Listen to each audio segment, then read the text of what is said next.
میں محترم جناب اسدالدین اویسی صاحب سے گزارش کرتا ہوں کہ وہ تشریف لائیں، اپنی بات رکھیں۔ آپ نے جے پی سی میں اپنی بات طاقت سے رکھی، پارلیمنٹ میں بھی رکھی۔ اب اسدالدین اویسی صاحب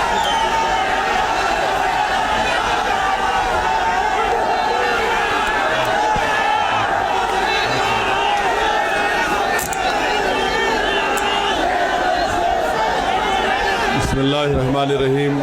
السلام علیکم ورحمۃ اللہ وبرکاتہ۔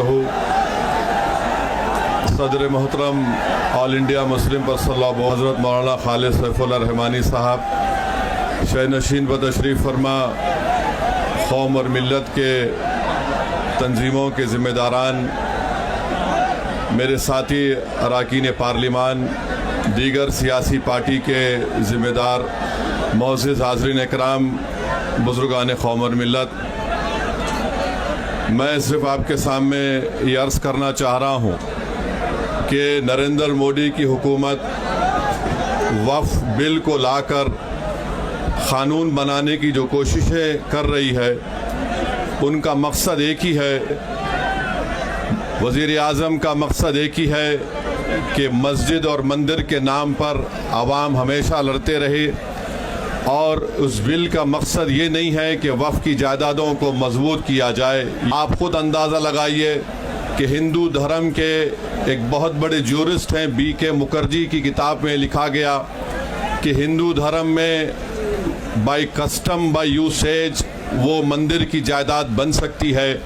تو نریندر مودی وقف کے وقف با یوزر کو اس طرح سے ختم کر رہے ہیں کہ اگر کوئی ڈسپیوٹ ہوگا یا گورنمنٹ پراپرٹی ہوگی تو وقف با یوزر نہیں رہے گا۔ دلی میں 123 وقف کی جائیدادیں ہیں جس پر مرکزی حکومت کا کہ یہ گورنمنٹ کی پراپرٹی ہے۔ کلیکٹر کو اختیار دینے کا مطلب یہی ہے کہ کلیکٹر حکومت کے حق میں فیصلہ دے گا۔ جس مسجد کے امام ہمارے بھائی مرکزی حکومت کہتی ہے کہ وہ گورنمنٹ کی پراپرٹی ہے، اگر کل خدا نخواستہ یہ قانون بنے گا تو کوئی بھی جا کر مرکزی حکومت کی طرف سے، دلی سرکار کی طرف سے وہاں پر ایک نوٹس لگا دے گا کہ یہ وقف کی پراپرٹی۔ ہبہ کو نکال رہے ہیں، ٹرانسفر آف پراپرٹی میں ہبہ ہے مگر کوئی گفٹ نہیں کر سکتا وقف کی جائیداد کو۔ نریندر مودی آج کل بھارت کے ہمارے فضیلت الشیخ بنے ہوئے ہیں اور یہ بتا رہے ہیں کہ اگر کوئی مسلمان ہوتا ہے تو اس کو 5 سال تک وہ وقف کو نہیں دے سکتا ہے۔ یہ کہاں سے ان کو معلوم ہوا؟ کون سے فقہ یہ کی کتاب میں لکھا گیا؟ تو ان کا مقصد ایک ہی ہے کہ بھارت کے مسلمانوں سے ان کی سیاسی اور مذہبی شناخت کو چھین لیا جائے۔ میں آپ کو چھیننا، ایویکیو پراپرٹیز کو چھین لینا، یہ مقصد نریندر مودی کی حکومت کا ہے۔ اور ہم کوشن کر رہے ہیں چندرا بابو نائیڈو کو، ہمارے پاسوان صاحب کو اور نتیش کمار قائم رہے گی اگر آپ اس وقت نازک وقت میں اس بل کی تائید کریں گے تو آپ کو مسلمان کبھی نہیں معاف کرے گا، کیونکہ آپ کی تائید کی وجہ سے یہ بل قانون بنے گا۔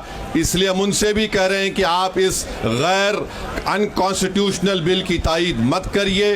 ہمارا مطالبہ صرف یہی ہے، اگر ہندو دھرم کی پراپرٹیز میں، مندروں میں، سکھوں کے گردوارہ میں کوئی غیر سکھ یا غیر ہندو ممبر نہیں بن سکتا تو مسلمان کے اس وقت میں کیوں بن سکتا ہے؟ تو یہ تمام چیزیں ہیں، ہم امید کرتے ہیں کہ حکومت اس کا نوٹس لے گی۔